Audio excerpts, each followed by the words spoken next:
KMF ಅಧ್ಯಕ್ಷ ಸ್ಥಾನಕ್ಕೆ ನಾನು ಒಬ್ಬ ಆಕಾಂಕ್ಷಿ. ಡಿಕೆ ಸುರೇಶ್ ಆಗ್ತಾರೆ ಅಂದ್ರೆ ಅದನ್ನ ನಾನು ಸ್ವಾಗತಿಸ್ತೇನೆ ಅಂತ ಮಾಲೂರು ಶಾಸಕ ಕೆವೈ ನಂಜೇಗೌಡ ಕೋಲಾರದಲ್ಲಿ ಹೇಳಿಕೆಯನ್ನ ಕೊಟ್ಟಿದ್ದಾರೆ. ನಾನು ಕೂಡ ಅಧ್ಯಕ್ಷ ಸ್ಥಾನಕ್ಕೆ ಇರಬೇಕನ್ನೋದಾಗಿ ಇಚ್ಛಿಸಿದ್ದೇನೆ. ಆದರೆ ನಮ್ಮ ಹೈಕಮಾಂಡ್ ಒಪ್ಪಿದ್ದಾರೆ. ನಾನು ಅದನ್ನ ಸ್ವಾಗತಿಸ್ತೇನೆ. 100ಕ್ಕೆ 100 ನಾನು ನನ್ನ ಆಕಾಂಕ್ಷೆಯನ್ನ ತ್ಯಾಗ ಮಾಡ್ತೇನೆ ಅನ್ನೋದಾಗಿ ನಂಜೇಗೌಡ ಅವರು ಹೇಳಿಕೆಯನ್ನ ಕೊಟ್ಟಿದ್ದಾರೆ. ನಾನು ಕೆಎಂಎಫ್ ಅಧ್ಯಕ್ಷ ಆಗಬೇಕು ಅಂತೇಳಿ ಅವ್ರ ಆಸೆ ಇಟ್ಕೊಂಡಿದ್ರೆ, ಅದ್ರ ಜೊತೆಗೆ ನಮ್ಮ ಕಾಂಗ್ರೆಸ್ ಹೈಕಮಾಂಡ್ ತೀರ್ಮಾನ ಮಾಡಿದ್ರೆ ಏನಪ್ಪಾ, ನಾನು ಕೆಎಂಎಫ್ ಅಲ್ಲಿ ಕೆಎಂಎಫ್ ಅಧ್ಯಕ್ಷರಾಗಬೇಕು ಅಂತಿದ್ದವನು.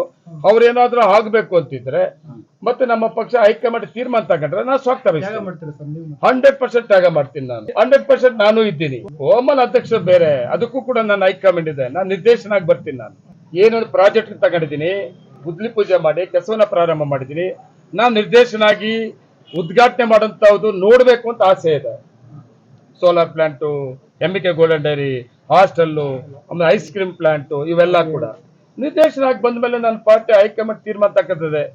ಕೋಮಲ್ ಅಧ್ಯಕ್ಷ ಯಾರಾಗಬೇಕು ಅಂತ, ಕೆಎಂಎಫ್ ಅಧ್ಯಕ್ಷ ಯಾರಾಗಬೇಕು ಅಂತ ನನ್ನ ಪಾರ್ಟಿ ಮತ್ತೆ ಮುಖ್ಯಮಂತ್ರಿಗಳು, ಉಪಮುಖ್ಯಮಂತ್ರಿಗಳು ತಗೊಳ್ಳೋ ತೀರ್ಮಾನ ನಾವೆಲ್ಲ ಬದ್ಧವಾಗಿರ್ತೀವಿ. ಕೆಎಂಎಫ್ ಅಧ್ಯಕ್ಷ ಆಗಬೇಕು ಅಂತೇಳಿ ಅವ್ರ ಆಸೆ ಇಟ್ಕೊಂಡಿದ್ರೆ, ಅದ್ರ ಜೊತೆಗೆ ನಮ್ಮ ಕಾಂಗ್ರೆಸ್ ಹೈಕಮಾಂಡ್ ತೀರ್ಮಾನ ಮಾಡಿದ್ರೆ ಏನಪ್ಪಾ, ನಾನು ಕೆಎಂಎಫ್ ಅಲ್ಲಿ ಕೆಎಂಎಫ್ ಅಧ್ಯಕ್ಷರಾಗಬೇಕು ಅಂತಿದ್ದವನು. ಅವ್ರೇನಾದ್ರೂ ಆಗ್ಬೇಕು ಅಂತಿದ್ರೆ ಮತ್ತೆ ನಮ್ಮ ಪಕ್ಷ ಹೈಕಮಾಂಡ್ ತೀರ್ಮಾನ ತಗೊಂಡ್ರೆ ನಾನು ಸ್ವಾಗತ 100% ತ್ಯಾಗ ಮಾಡ್ತೀನಿ. ನಾನು 100% ನಾನು ಇದ್ದೀನಿ. ಓಮನ್ ಅಧ್ಯಕ್ಷರು ಬೇರೆ, ಅದಕ್ಕೂ ಕೂಡ ನನ್ನ ಹೈಕಮಾಂಡ್ ಇದೆ. ನಾನು ನಿರ್ದೇಶನ ಆಗಿ ಬರ್ತೀನಿ. ನಾನು ಏನೇನು ಪ್ರಾಜೆಕ್ಟ್ ತಗೊಂಡಿದ್ದೀನಿ, ಗುದ್ಲಿ ಪೂಜೆ ಮಾಡಿ ಕೆಲಸವನ್ನ ಪ್ರಾರಂಭ ಮಾಡಿದ್ದೀನಿ. ನಾನು ನಿರ್ದೇಶನ ಆಗಿ ಉದ್ಘಾಟನೆ ಮಾಡೋಂಥದ್ದು ನೋಡ್ಬೇಕು ಅಂತ ಆಸೆ ಇದೆ. Solar plant, MBK golden dairy, hostel, ಆಮೇಲೆ ಐಸ್ ಕ್ರೀಮ್ ಪ್ಲಾಂಟು, ಇವೆಲ್ಲ ಕೂಡ ನಿರ್ದೇಶನ ಆಗಿ ಬಂದ ಮೇಲೆ ನನ್ನ ಪಾರ್ಟಿ ಹೈಕಮಾಂಡ್ ತೀರ್ಮಾನ ತಕ್ಕಂತದೆ.